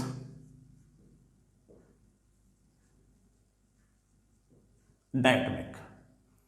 diatomic मतलब ऐसा गैसेस मॉलिक्यूल जिसमें 2 एटम हो, जैसे ऑक्सीजन, नाइट्रोजन, क्लोरीन वगैरह वगैरह। बड़ा बहुत सारे एग्जांपल हो सकते हैं इसके। तो सर इनकी क्या कहानी है देखते हैं। जैसे अगर मैं ऑक्सीजन की बात करूं तो ऑक्सीजन का एक एटम ये रहा, ऑक्सीजन का एक एटम ये रहा, और ये दोनों एटम्स के बीच की जो लेंथ है ये आपकी बॉन्ड लेंथ हो गई। ठीक है बेटा, मैं ये मान रहा हूं वाई एक्सिस, मैं इधर की तरफ बेटा मान रहा हूं एक्स एक्सिस, और मेरे प्यारे बच्चों तुम्हारी तरफ आते हुए मान रहा हूं जेड एक्सिस। इस पूरे के पूरे गैसेस मॉलिक्यूल के पास बेटा कुछ ना कुछ वेलोसिटी होगी जिसके 3 कंपोनेंट होंगे। इस तरफ वेलोसिटी Vx, इस तरफ वेलोसिटी Vy, और बाहर की तरफ आते हुए वेलोसिटी Vz। मैं बेटा फिर से क्या कहूं, तुम जानते ही हो कि अगर मैं सिर्फ और सिर्फ ट्रांसलेशनल काइनेटिक एनर्जी की बात करूं तो that will be half M speed का स्क्वायर। स्पीड का स्क्वायर विल बी Vx का स्क्वायर, Vy का स्क्वायर प्लस Vz का स्क्वायर। और कुल मिलाकर कोई मुझसे पूछ ले कि सर ट्रांसलेशनल की डिग्री ऑफ फ्रीडम क्या होगी, बड़ा ट्रांसलेशन में तो कुल मिलाकर कितनी टर्म्स आई एक टर्म, दो टर्म, तीन टर्म। ट्रांसलेशनल काइनेटिक एनर्जी की बेटा degree of freedom I 3। Fair enough. Sir rotation भी हो सकता है क्या? बिल्कुल हो सकता है। इस एक्स एक्सिस के अबाउट हो सकता है कि हमारा ये जो गैसेस मॉलिक्यूल है ये ऐसे ओमेगा एक्स से घूमे। इस वाई एक्सिस के अबाउट हो सकता है कि हमारा जो गैसेस मॉलिक्यूल है वो यू यू घूमे। जेड एक्सिस बेटा ये आपकी तरफ है, इस जेड एक्सिस के अबाउट हो सकता है कि हमारा गैसेस मॉलिक्यूल यू यू घूमे।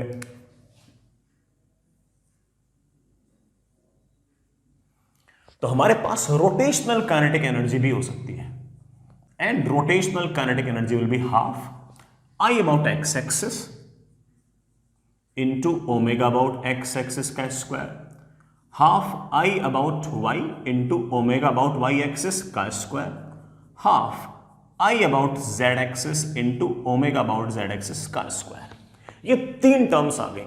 लेकिन मेरे समझदार बच्चे बोलेंगे कि सर ये वाली टर्म, ये वाला इस वाली एक्सिस के अबाउट ये जो हमारा मॉलिक्यूल घूम रहा है ये तो इसकी काइनेटिक एनर्जी तो जीरो आएगी। जीरो क्यों आएंगे? क्यों? गैसेस मॉलिक्यूल ऐसे ऐसे घूम नहीं सकता क्या? घूम तो सकता है, लेकिन ये एक्सिस है और दोनों के दोनों एटम इसी एक्सिस पर लाई कर रहे हैं। एटम्स आर वेरी स्मॉल और वो उसी एक्सिस पर लाई कर रहे हो, they are something like point mass on the axis. Point mass on the axis थोड़ा moment of inertia X axis के अबाउट क्या हो जाएगा? Zero. Moment of inertia about X axis zero हो जाएगा, तो ऑफ कोर्स आपका काइनेटिक एनर्जी भी तो जीरो हो जाएगा। तो एक्स एक्सिस वाली जो टर्म थी वो नहीं आई, लेकिन ऑफ कोर्स बेटा जेड एक्सिस से तो मोमेंट ऑफ इनर्शिया आएगा ही आएगा, वाई एक्सिस से भी मोमेंट ऑफ इनर्शिया तो आएगा ही आएगा। तो मुझे ऐसा लग रहा है कि रोटेशनल की जो डिग्री ऑफ फ्रीडम आई है बेटा वो कितनी आई है? 2। आने कितनी चाहिए थी? 3। एक क्यों नहीं आई? क्योंकि दोनों के दोनों गैसेस मॉलिक्यूल जो है, सॉरी दोनों के दोनों जो एटम है, गैसेस मॉलिक्यूल के जो दो एटम है वो दोनों के दोनों एक्स एक्सिस पर ही लाई कर रहे थे, तो एक्स एक्सिस के about moment of inertia zero ही हो गया। और अगर मैं आपसे पूछूं कि डाई एटॉमिक का डिग्री ऑफ फ्रीडम क्या होगा, तो आप बड़े आराम से जवाब दे सकते हो कि सर डिग्री ऑफ फ्रीडम इसका 5 होगा। बड़ा क्या होगा? 5 होगा। याद रखना है 5, ये 5 ही याद रखना है, 5 याद रखना है आपको बेटा, सिर्फ 5 याद रखना है। एक बड़ा स्पेशल केस, एक बड़ा स्पेशल केस, अगर हमारे इस गैसेस मॉलिक्यूल का टेम्परेचर बहुत हाई हुआ। सर बहुत हाई किसको बोलते हो बेटा? Temperature in the order of thousands of kelvin, 1500 kelvin, 2000 kelvin, 2500 kelvin. तो ऐसे केस के अंदर हमारे जो गैसेस मॉलिक्यूल है बेटा वो सॉरी जो एटम्स हैं वो ऐसे ऐसे वाइब्रेट भी करने लग जाएंगे, और अगर वाइब्रेट करने लग जाएंगे तो उस वाइब्रेशन की एक काइनेटिक एनर्जी आएगी और एक पोटेंशियल एनर्जी आएगी। ये पोटेंशियल एनर्जी इंटरेक्शन वाली नहीं है, तो सिर्फ और सिर्फ एक तरह से उस एसएचएम की या उस ऑसिलेटरी मोशन की पोटेंशियल एनर्जी है। तो इस कारण से हम वाइब्रेशन की 2 डिग्री ऑफ फ्रीडम और ऐड करेंगे, 2 डिग्री ऑफ फ्रीडम और ऐड करेंगे, और इस कारण से बेटा हमारे पास जो नेट डिग्री ऑफ फ्रीडम हो जाएगी बेटा 3 ट्रांसलेशनल की, 2 रोटेशन की और 2 वाइब्रेशन की, बेटा कितनी हो जाएंगी? 7। सर फॉर्मूला कौन सा याद करना है बेटा? फॉर्मूला वही याद करना है। सर ये क्यों लिखा? सवाल में स्पेसिफिकली लिखा हो कि यार टेम्परेचर बहुत ज्यादा है तो ही बेटा हमें मानना है कि डिग्री ऑफ फ्रीडम 7 होगी, अदरवाइज बेटा हमारे 99.9% सवालों के अंदर तो डिग्री ऑफ फ्रीडम हमारे डायटोमिक मॉलिक्यूल की 5 ही होगी, 3 ऑफ कोर्स ट्रांसलेशनल, 2 आपकी रोटेशनल। चलेगा बच्चों? आगे चलते हैं, मिटा दो। चलिए next is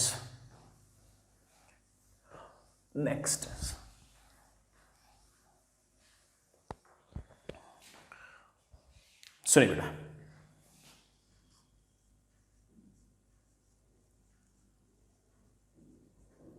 next is polyatomic. Polyatomic मतलब ऑफ कोर्स बेटा पॉलीएटॉमिक मतलब जिनके पास मॉलिक्यूल्स के जो एक मॉलिक्यूल में जो एटम्स की संख्या है वो 2 से भी ज्यादा हो। ठीक है, तो पॉलीएटॉमिक वाले केस को 2 पार्ट्स में डिवाइड कर लेना। एक तो लीनियर पॉलीएटॉमिक और एक नॉन लीनियर। बेटा क्या क्या अर्थ है बता रहा हूं। जो लीनियर वाले हैं बेटा, मेरे ख्याल से कार्बन डाइऑक्साइड लीनियर होता होगा। जैसे मान लो बेटा कोई लीनियर है ऐसे, ठीक है, मैंने फॉर एग्जांपल CO2 लिया है, शायद बड़ा ही लीनियर ही होता है। अब जो लीनियर होगा उसकी डिग्री ऑफ फ्रीडम की अगर बात करें तो ऑफ कोर्स मुझे ट्रांसलेशनल लिखनी है और रोटेशनल लिखनी है। ट्रांसलेशनल की तो 3 टर्म्स आएंगी, हाफ एम वी एक्स का square, half M V Y का square, half M V Z का स्क्वायर। और रोटेशनल की अगर बात करें तो बेटा तुम जानते हो कि इस एक्सिस और इस एक्सिस से अगर देखें तो मोमेंट ऑफ इनर्शिया आएगा और ये सारा का सारा मॉलिक्यूल घूम सकता है, उसकी एक डिग्री ऑफ फ्रीडम आएगी। इस एक्सिस के बाद मोमेंट ऑफ इनर्शिया आएगा क्योंकि बेटा ऑक्सीजन इधर है, ऑक्सीजन इधर है और पूरा पूरा मॉलिक्यूल घूम सकता है। लेकिन इस एक्सिस के अबाउट पूरा का पूरा हमारा CO2 घूम तो सकता है, मना नहीं है, घूम तो सकता है, लेकिन इस एक्सिस के अबाउट सारे के सारे एटम तो बड़ा इसी एक्सिस पे लाई कर रहे हैं, तो मोमेंट ऑफ इनर्शिया क्या हो जाएगा? 0। तो जो 3 रोटेशनल की टर्म थी, half I X omega X square, half I Y omega Y square, half I Z omega Z square, उसमें से एक मोमेंट ऑफ इनर्शिया आपका 0 हो गया है, जो बड़ा ऑफ कोर्स उस लीनियर मॉलिक्यूल से पास हो रहा है उस एक्सिस के अबाउट। तो बड़ा आपकी जो रोटेशनल है उसकी डिग्री ऑफ फ्रीडम अब भी 3 नहीं बेटा 2 ही आएंगी, और कुल मिलाकर बेटा आपकी डिग्री ऑफ फ्रीडम बेटा कितनी आएंगी? 5। समझ गए बेटा? तो इसका मतलब यह हुआ कि डायटोमिक का और पॉली एटॉमिक का कोई लीनियर हो गया, उनकी डिग्री ऑफ फ्रीडम तो सेम आएंगी। And by the same logic 3 तो ट्रांसलेशनल, 2 रोटेशनल। 3 रोटेशनल क्यों नहीं हुई? क्योंकि जो एक एक्सिस थी उसके बाद मोमेंट ऑफ इनर्शिया 0, क्योंकि सारे के सारे मॉलिक्यूल्स तो सारे के सारे एटम्स, मॉलिक्यूल के जो एटम्स है वो तो उसी एक्सिस पर लाई कर रहे हैं, और अगर उस पर लाई कर रहे हैं तो आपका मोमेंट ऑफ इनर्शिया तो 0, तो ट्रांसलेशनल रोटेशनल काइनेटिक एनर्जी उस एक्सिस के अबाउट तो 0 आएगी। लेकिन अगर नॉन लीनियर हुआ, जैसे वाटर वेपर की मैं बात करूं,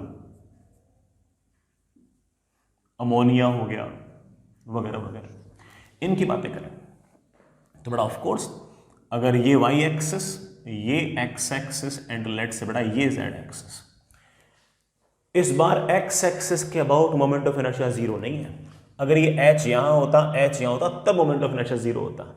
y के अबाउट भी मोमेंट ऑफ इनर्शिया 0 नहीं है, और z के अबाउट भी मोमेंट ऑफ इनर्शिया 0 नहीं है। तो आप कहोगे सर इस बार डिग्री ऑफ फ्रीडम आएंगी of course translational plus rotational, it will be 3 तो ट्रांसलेशनल एंड 3 रोटेशनल, बड़ा degree of freedom will B 6। जितने भी पॉली एटॉमिक नॉन लीनियर हैं उनकी डिग्री ऑफ फ्रीडम बड़ा हम क्या मानेंगे?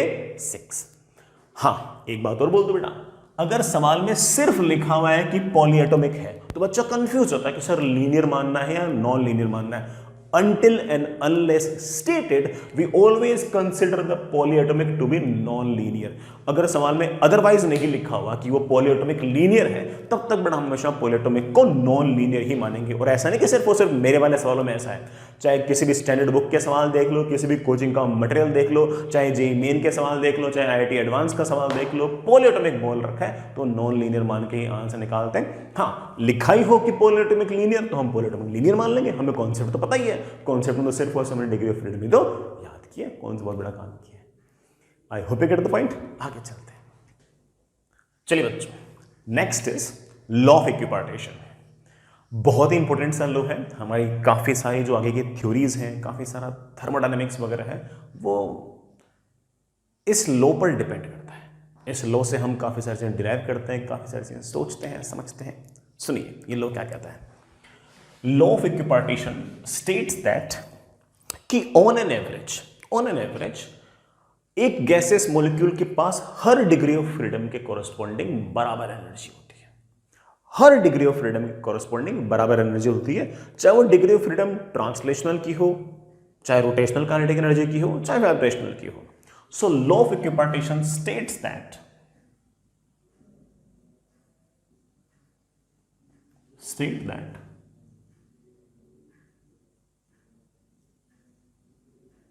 a molecule on an average have equal energy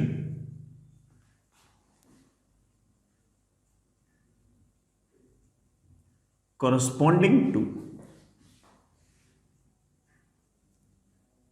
each degree of freedom, her degree की ऑफ फ्रीडम में कॉरस्पॉन्डिंग बराबर एनर्जी होगी, and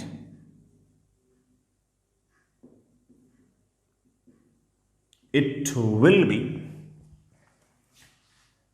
half kT, but it will be half kT, but 2 है, कितना गलता सा लिखते हैं, it will be half kT. You know the meaning of K. बड़ा K इज पहले भी लिखा चुका हूं, it is your Boltzmann constant. It is always gas constant upon Avogadro number. इसकी बेटा वैल्यू रफली 1.38 इंटू 10⁻⁻23 जूल पर केल्विन होगी. आपको वैल्यू याद नहीं करनी है, सवाल में गिवन होगी, आप बेटा वैल्यूज याद रख के टाइम वेस्ट ना करें. K is of course temperature in Kelvin. T is of course temperature in Kelvin. हर एक मॉलिक्यूल के पास, हर डिग्री ऑफ फ्रीडम के पास बराबर एनर्जी होगी, and that will be half kT. मैं इस बात को बार फिर से रिपीट करता हूं. एक मॉलिक्यूल के पास एक डिग्री ऑफ फ्रीडम, एक डिग्री ऑफ फ्रीडम के कॉरस्पॉन्डिंग जो एनर्जी होगी बड़ा it will be half kT average. एक मॉलिक्यूल के पास अगर F डिग्री ऑफ फ्रीडम है तो लॉ ऑफ इक्विपार्टीशन यह कहता है कि हर डिग्री ऑफ फ्रीडम के पास बराबर एनर्जी होगी. तो एक के पास अगर एनर्जी हाफ kT है तो F डिग्री ऑफ फ्रीडम के पास एनर्जी होगी बेटा F times half kT, that is F/2 kT. ठीक है. अगर आपके पास 1 मोल मॉलिक्यूल है, बेटा एक मॉलिक्यूल नहीं है, एक एवोगैड्रो नंबर ऑफ मॉलिक्यूल है, और हर मॉलिक्यूल के पास F डिग्री ऑफ फ्रीडम है, तो एनर्जी कितनी होगी? तो आप बोलोगे सर एक मॉलिक्यूल के पास अगर F/2 kT है तो एक मोल के पास होगी मल्टीप्लाइड बाई एक मोल में कितने नंबर ऑफ मॉलिक्यूल्स होते हैं? Avogadro number 6.023 into 10⁻23. K into NM पहचानते हैं बेटा, K इंटू NM पहचानते, that is R, that is F/2 RT. एक मोल मॉलिक्यूल के पास अगर F डिग्री ऑफ फ्रीडम है तो बड़ा F/2 RT एनर्जी होगी. और अगर मान लीजिए कि आपके पास n मोल मॉलिक्यूल्स हैं, n मोल ऑफ मॉलिक्यूल, और हर मॉलिक्यूल के पास F डिग्री ऑफ फ्रीडम है, तो जो आपकी एनर्जी होगी बड़ा दैट विल बी, एक मोल के पास इतनी तो n मोल के पास बड़ा of course F/2 nRT. nRT is also equals to PV, तो आप कह सकते हो कि basically it is F/2 PV. This is your energy, but this is your energy. ये तो आपकी किसी भी गैसियस सिस्टम की एनर्जी होगी बेटा. तो आपके पास जो भी गैसियस सिस्टम होगा उसकी एनर्जी आप कह सकते हो कि दैट इज F/2 nRT या F/2 PV. F हम पहले से निकालना सीख चुके हैं कि अगर मोनोटॉनिक हुआ तो 3, डायटोमिक हुआ तो 5, और अगर पॉलीएटॉमिक हुआ तो 6. हाँ, पॉलीएटॉमिक में अगर लीनियर हुआ तो हम उसको भी 5 लिख देंगे. ठीक है. तो मैं यहां से बड़ा फिर से इस बात पे आता हूं कि हमारे पास कोई कह दे कि सर मुझे गैस की एनर्जी डिफाइन करनी है. किसी भी कंटेनर के अंदर अगर गैसेस मॉलिक्यूल्स भरे पड़े हैं तो उन मॉलिक्यूल्स के पास दो तरह की एनर्जी हो सकती है थियोरेटिकली. एक ऑफ कोर्स काइनेटिक एनर्जी और दूसरी बड़ा ऑफ कोर्स आपकी पोटेंशियल एनर्जी. काइनेटिक एनर्जी हमने अभी अभी देखी कि उनके पास ट्रांसलेशनल और रोटेशनल दो तरह की हो सकती है. उन दोनों को जोड़कर जो एनर्जी आती है दैट इज F/2 nRT. और अगर किसी को याद हो तो हम शुरुआत से बड़ा गैसेस मॉलिक्यूल्स के आपस में किसी प्रकार की इंटरमोलिकुलर फोर्सेस नहीं मानते, तो उसके कॉरस्पॉन्डिंग पोटेंशियल एनर्जी भी नहीं होगी. तो ये जो F/2 nRT है यही हमारी गैस की एनर्जी है, या फिर बड़ा आप कहना चाहो तो इसे F/2 PV भी कह सकते हो. And it is also known as internal energy of gas. but it is also known as internal energy of gas. I hope you get the point. यहां से बेटा मैं एक बात बोल सकता हूं कि जैसे मान लीजिए आपके पास मोनो एटॉमिक गैस है, तो उसकी जो इंटरनल एनर्जी होगी बेटा, मैं यू से इंटरनल एनर्जी को रिप्रेजेंट करूंगा, उसकी इंटरनल एनर्जी होगी बेटा, बोलो मोनोटॉमिक का एफ कितना था 3, तो आप कह सकते हो कि दैट विल बी 3/2 एनआरटी। और हम जानते हैं कि ये जो 3/2 एनआरटी है सारी के सारी उसकी ट्रांसलेशनल काइनेटिक एनर्जी है। सारे के सारे जो गैसेस मॉलिक्यूल्स हैं मोनोएटॉमिक के, वो बेटा ट्रांसलेशनल काइनेटिक एनर्जी रख रहे हैं, रोटेशनल नहीं रख रहे हैं। इसी तरह से अगर मेरे पास डाई एटॉमिक है तो उसकी इंटरनल एनर्जी बेटा एफ की वैल्यू बोलना, एफ की बेटा वैल्यू 3 ट्रांसलेशनल 2 रोटेशनल, याद तो बेटा अपॉन 2 आरटी, बेटा कितना हो गया 5/2, सॉरी एन भी था, 5/2 एनआरटी। और हम जानते हैं कि इस 5/2 एनआरटी के अंदर 3/2 एनआरटी जो एनर्जी है ये तो ट्रांसलेशनल है, और 2/2 एनआरटी जो एनर्जी है ये आपकी रोटेशनल है।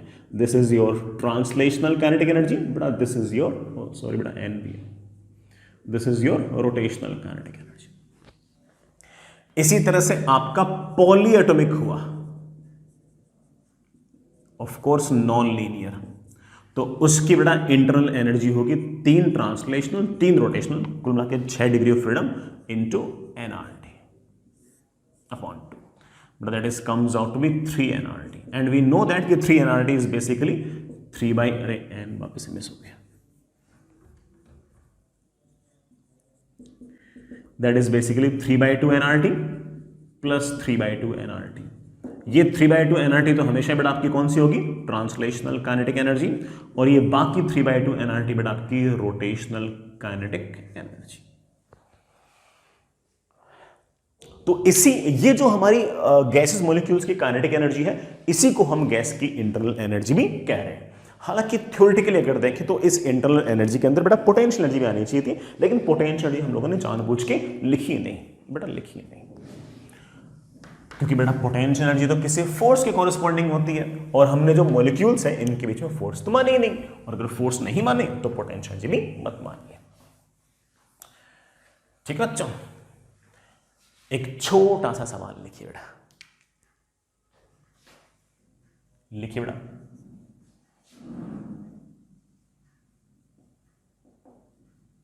a container have 64 grams of oxygen gas at 27 degrees Celsius. Find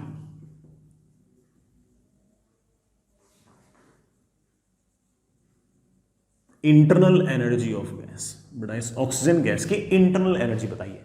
बहुत सिंपल है, टेम्परेचर अगर दे रखा तो ऑफकोर्स बेटा F/2 एनआरटी फॉर्मूला लगा देंगे, और आप कहोगे sir internal energy is basically F/2 NRT.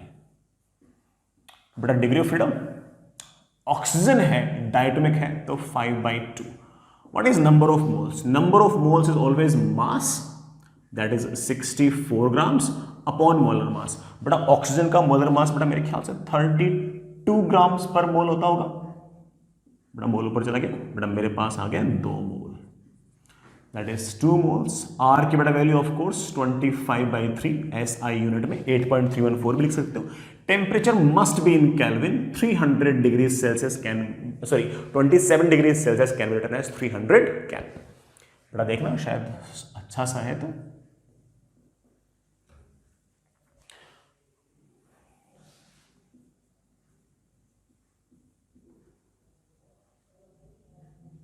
Sorry 1 0 ज्यादा लगा दिए। इतने जूल बेटा आपकी टोटल एनर्जी है। अगर कोई मुझसे इसमें से पूछेगा रोटेशनल कितनी है और ट्रांसलेशनल कितनी है, बड़ा बड़े आराम से निकाल सकते हैं। ट्रांसलेशनल निकाल लो बेटा 3 लिख देना, रोटेशनल निकालना यहाँ पर 2 लिख देना, तो हम ट्रांसलेशनल और रोटेशनल दोनों बड़े आराम से इस तरह से लिख सकते हैं, कोई दिक्कत नहीं। ठीक है बेटा, आगे चलिए। A container have helium gas, a container of 5 liter have helium gas at 3 ATM pressure, ठीक है ना, 3 atmospheric pressure. Find its internal energy. बेटा इट्स मतलब ऑफकोर्स गैस की इंटरनल एनर्जी। बेटा बोलना फॉर्मूला कौन सा यूज करें बेटा, एनआरटी वाला या पीवी वाला? तो आप बेटा बोल रहे होंगे पीवी। एंड हीलियम है तो ऑफकोर्स बेटा degree of freedom will be 3, तो 3/2 NRT, NRT can be written as PV, 3/2 pressure. बेटा एटीएम थोड़ी लिख देंगे यार, अपन तो ऐसा यूनिट यूज करते हैं ना, अपन तो स्टैंडर्ड इंटरनेशनल यूनिट यूज करते हैं। तो एटीएम को बेटा हम लिख सकते हैं 1.01 × 10⁵ लीटर। वॉल्यूम बेटा लीटर थोड़ी लिख दूंगा बेटा, लीटर को कन्वर्ट करूंगा किस में, मीटर क्यूब में, दैट इज ऑफ कोर्स 5 × 10⁻³ बेटा पहले सिखा चुका हूं तुम लोगों को, 1 लीटर इज 10⁻³ मीटर क्यूब। इससे बड़ा जो भी आपका आंसर आएगा वो एसआई यूनिट में आएगा। व्हेन आई से SI unit, I obviously means कि बेटा आंसर आएगा आपका जूल्स में। समझ गए बेटा कब कब हम कौन सा यूज कर सकते हैं, बहुत ही आसान सा फंडा है, समझ तो आएगी। आगे चलते हैं।